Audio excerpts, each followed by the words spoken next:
जय माता दी। दशा माता व्रत की प्रमाणिक एवं पौराणिक कथा के अनुसार प्राचीन समय में राजा नल और दमयंती रानी सुखपूर्वक राज्य किया करते थे। उनके 2 पुत्र थे। उनके राज्य में प्रजा सुखी और संपन्न थी। एक दिन की बात है। उस दिन होली दशा थी। एक ब्राह्मणी राजमहल में आई और रानी से कहा, दशा का डोरा ले लो। बीच में दासी बोली, हाँ रानी साहिबा, आज के दिन सभी सुहागिन महिलाएं दशा माता की पूजन और व्रत करती हैं तथा इस डोरे की पूजा करके गले में बांधती हैं, जिससे अपने घर में सुख समृद्धि आती है। अतः रानी ने ब्राह्मणी से डोरा ले लिया और विधि के अनुसार पूजन करके गले में बांध दिया। कुछ दिनों के बाद राजा नल ने दमयंती के गले में डोरा बंधा हुआ देखा। राजा ने पूछा, इतने सोने के गहने पहनने के बाद भी आपने यह डोरा क्यों पहना? रानी कुछ कहती इससे पहले ही राजा ने डोरे को तोड़कर जमीन पर फेंक दिया। रानी ने उस डोरे को जमीन से उठा लिया और राजा से कहा, यह तो दशा माता का डोरा था। आपने उनका अपमान करके अच्छा नहीं किया। जब रात्रि में राजा सो रहे थे, तब दशा माता स्वप्न में बुढ़िया के रूप में आई और राजा से कहा, हे राजा, तेरी अच्छी दशा जा रही है और बुरी दशा आ रही है। तूने मेरा अपमान करके अच्छा नहीं किया। ऐसा कहकर बुढ़िया यानी दशा माता अंतर्ध्यान हो गई। अब जैसे तैसे दिन बीतते गए। वैसे वैसे कुछ ही दिनों में राजा के ठाट बाट, हाथी घोड़े, लाभ लश्कर, धन धान्य, सुख शांति सब कुछ नष्ट होने लगा। अब तो भूखे मरने का समय आ गया। एक दिन राजा ने दमयंती से कहा, तुम अपने दोनों बच्चों को लेकर अपने मायके चली जाओ।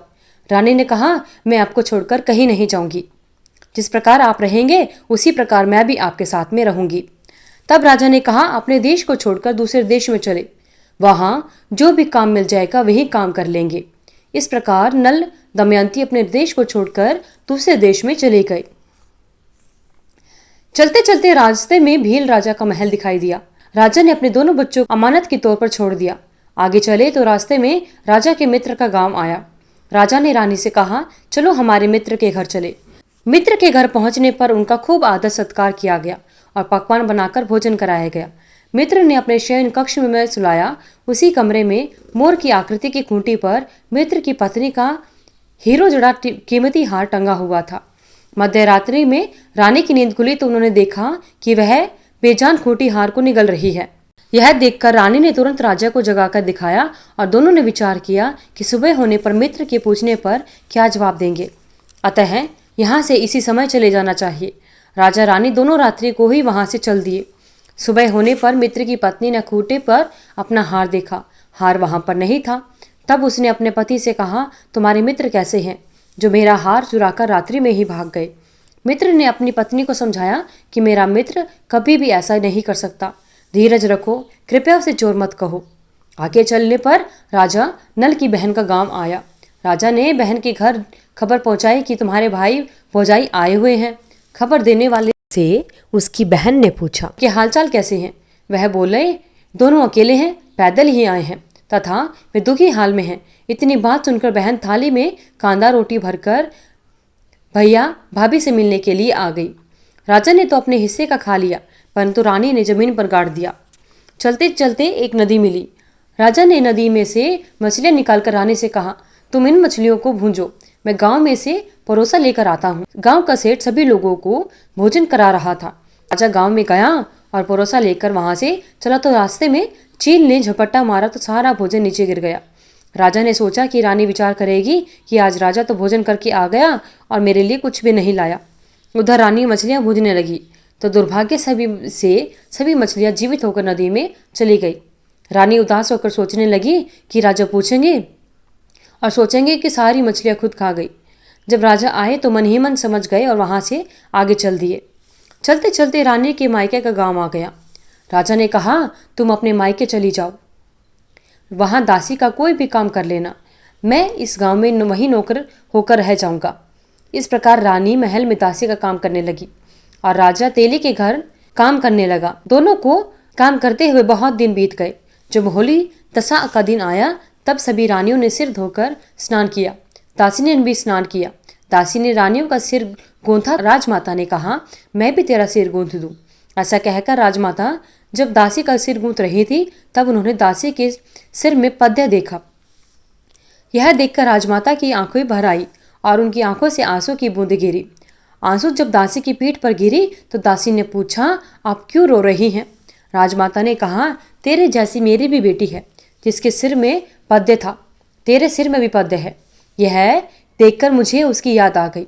तब दासी ने कहा, मैं आपकी ही तो बेटी हूँ। दशा माता के कोप से मेरे बुरे दिन चल रहे हैं, इसलिए यहाँ चली आई।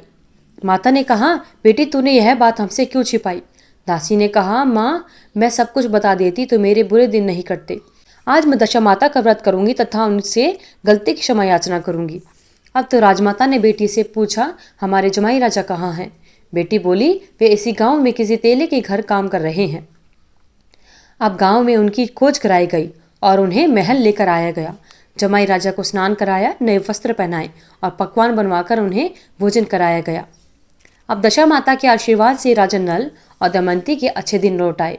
कुछ दिन वहीं बिताने के बाद राजा अपने राज्य जाने को कहा। दमयंती के पिता ने खूब सारा धन, लाभ, लश्कर, हाथी घोड़े देकर बेटी जमाई को विदा किया। रास्ते में वही जगह आई जहाँ रानी ने मछलियों को भुना था और राजा के हाथ से चील झपट्टा मारने से भोजन जमीन पर गिर गया था। तब राजा ने कहा, तुमने सोचा होगा कि मैंने अकेले भोजन कर लिया होगा, परंतु चील ने झपट्टा मारकर गिरा दिया था। अब रानी ने कहा, आपने सोचा होगा कि मैंने सारी मछलियां भूनकर अकेले ही खा ली, परंतु वे तो जीवित होकर नदी में चली गई थी। चलते चलते अब राजा की बहन का गांव आया। राजा ने बहन के यहाँ खबर भेजी। खबर देने वाले से पूछा कि उनके हालचाल कैसे हैं। उसने बताया कि वह बहुत अच्छी दशा में है, उनके साथ हाथी घोड़े लाव लश्कर हैं। यह सुनकर राजा की बहन मोतियों की थाल सजा कर लाई। तभी दमयंती ने धरती माता से प्रार्थना की और कहा, माँ आज मेरी अमानत मुझे वापस दे दो। यह कहकर उस जगह को खोदा जहाँ कांदा रोटी गाड़ दी गई थी। खोदने पर रोटी तो सोने की और कांदा चांदी का हो गया था। ये दोनों चीज़ें बहन की थाली में डाल दी और आगे चलने की तैयारी करने लगे। वहां से चलकर राजा अपने मित्र के घर पहुंचे। मित्र ने उनका पहले के समान आदर किया और सम्मान भी किया। रात्रि विश्राम के लिए उन्होंने उसी शयन कक्ष में सुलाया। मोरनी वाली खूंटी के हार निगल जाने वाली बात से नींद नहीं आई। आधी रात के समय वही मोरनी वाली खूंटी हार को उगलने लगी तो राजा ने कहा, अपने मित्र को जगाया और रानी ने मित्र की पत्नी को जगाकर दिखाया। आपका हार तो इसने निगल लिया था और अब आपने सोचा होगा कि हम दोनों ने हार चुराया है। दूसरे दिन प्रातःकाल कर्म से निपटकर वहां से वे चल दिए। वे भील राजा के यहाँ पहुंचे और अपने पुत्रों को मांगा तो भील राजा ने देने से मना कर दिया। गांव के लोगों ने उन बच्चों को वापस दिलाया।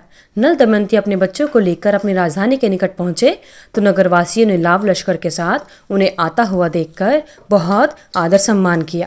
गाजे बाजे के साथ उन्हें महल पहुंचाया गया। उनका स्वागत किया गया। राजा का पहले जैसे ठाट बाट हो गया। राजा नल और दमयंती पर दशा माता ने पहले कोप किया, ऐसा किसी पर मत करना, बाद में जैसी कृपा करी सब पर वैसी करना। बोलिए दशा माता की जय। हे दशा माता, आपके व्रत को करने वाले और व्रत कथा को सुनने वाले सभी पर अपनी कृपा बनाए रखना। अगर आपको वीडियो अच्छी लगी तो वीडियो को लाइक करें, शेयर करें, कमेंट बॉक्स में जय दशा माता लिखना ना भूलें। धन्यवाद। आपका दिन शुभ एवं मंगलमय हो।